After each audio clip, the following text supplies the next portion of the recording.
സംസ്ഥാനത്ത് പുതിയ തട്ടിപ്പുകളുമായി സോളാർ തട്ടിപ്പ് കേസിലെ മുഖ്യപ്രതി ബിജു രാധാകൃഷ്ണൻ രംഗത്ത്.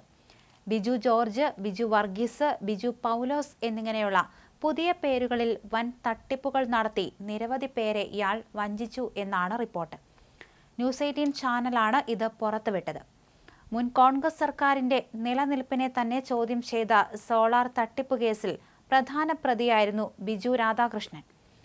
RB നായർ എന്ന വ്യാജ പേരിലും സ്വന്തം പേരായ ബിജു രാധാകൃഷ്ണൻ എന്ന പേരിലുമായിരുന്നു അന്ന് ഇയാൾ തട്ടിപ്പുകൾക്ക് കളമൊരുക്കിയത്. ഇപ്പോൾ വിവിധ വ്യാജ പേരുകളിൽ ഇരകളെ വീഴ്ത്തുന്ന പുതിയ തട്ടിപ്പ് ശൃംഖലയിലാണ് ഇയാൾ പ്രവർത്തിക്കുന്നതെന്നാണ് അന്വേഷണ റിപ്പോർട്ടുകൾ സൂചിപ്പിക്കുന്നത്. ബിജു ജോർജ്, ബിജു വർഗീസ്, ബിജു പൗലോസ് തുടങ്ങിയ പേരുകളാണ് ഇയാൾ ഇപ്പോൾ ഉപയോഗിക്കുന്നതായി കണ്ടെത്തിയിട്ടുള്ളത്. കൊച്ചി കാക്കനാട് കേന്ദ്രമായി മെറിഡിയൻ എന്ന സ്ഥാപനം തുടങ്ങി സന്നദ്ധ സംഘടനകളെയും ട്രസ്റ്റുകളെയും ലക്ഷ്യമിട്ടാണ് ഇത്തവണത്തെ വേട്ട. വൻകിട കോർപ്പറേറ്റുകളിൽ നിന്ന് സാമൂഹിക പ്രതിബദ്ധതാ ഫണ്ട് വാങ്ങി നൽകാമെന്ന് വിശ്വസിപ്പിച്ച് കോടികൾ തട്ടിയെടുക്കുകയാണ് ബിജു രാധാകൃഷ്ണൻ. 15 വർഷത്തെ UK ജീവിതം അവസാനിപ്പിച്ച് മടങ്ങി വന്നതാണെന്നും സഹോദരിയും കുടുംബവും ബാങ്ക്, ഇൻകം ടാക്സ് എന്നീ വകുപ്പുകളിൽ ഉന്നത ഉദ്യോഗസ്ഥരാണെന്നുമാണ് ഇയാൾ അവകാശപ്പെടുന്നത്.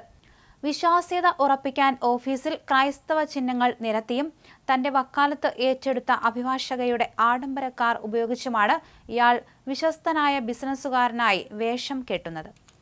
തിരുവനന്തപുരത്തെ ഒരു സന്നദ്ധ സംഘടനയ്ക്ക് 1000 കോടിയുടെ ജൈവകൃഷി പദ്ധതിക്കായി 1500 കോടി രൂപയുടെ CSR ഫണ്ട് നൽകാമെന്ന് വാഗ്ദാനം ചെയ്തതോടെയാണ് തട്ടിപ്പിന്റെ വ്യാപ്തി വ്യക്തമായത്. ഫണ്ടായി ലഭിക്കുന്ന പണത്തിന്റെ 60% മാത്രം പദ്ധതിക്കായി ചെലവാക്കിയാൽ മതിയെന്നും ബാക്കി തുക ട്രസ്റ്റിനും തനിക്കും പങ്കിട്ടെടുക്കാമെന്നുള്ള വാഗ്ദാനമാണ് ബിജു മുന്നോട്ട് വയ്ക്കുന്നത്. അമൃതാനന്ദമയി മഠത്തിന്റെ ആശുപത്രികളും രാജ്യത്തെ നിരവധി മെഡിക്കൽ കോളേജുകളും തന്റെ ഫണ്ടിലാണ് സ്ഥാപിച്ചതെന്ന പച്ചക്കള്ളവും ഇയാൾ തട്ടിപ്പിനായി എഴുന്നള്ളിക്കുന്നുണ്ട്.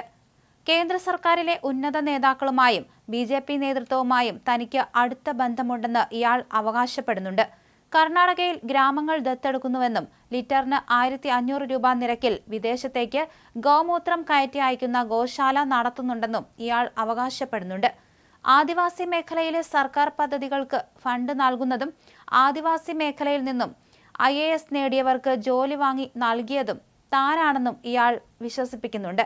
സോളാർ കേസിലും ഭാര്യയെ കൊലപ്പെടുത്തിയ കേസിലും വർഷങ്ങളോളം ജയിൽ ശിക്ഷ അനുഭവിച്ച ബിജു രാധാകൃഷ്ണൻ കൂടുതൽ കരുതലോടെ പുതിയ ഇരകളെ തേടുകയാണെന്നാണ് ഇതിലൂടെ വ്യക്തമാകുന്നത്. എന്തായാലും പലതരം പേരുകളിലാണ് ഇയാൾ ഇപ്പോൾ തട്ടിപ്പുകൾ നടത്തി വന്നിരിക്കുന്നത് എന്നാണ് കണ്ടെത്തിയിരിക്കുന്നത്. എന്തായാലും ഇത്തവണ വളരെയേറെ സന്നദ്ധ സംഘടനകളെയും ട്രസ്റ്റുകളെയും ലക്ഷ്യമിട്ട് തന്നെയായിരുന്നു വേട്ട നടത്തിയത്. അതുകൊണ്ട് തന്നെ പലരിൽ നിന്നായി കോടികൾ തട്ടിയെടുത്തു എന്ന് തന്നെയാണ് പുറത്തുവരുന്ന വിവരങ്ങളിൽ പറയുന്നത്.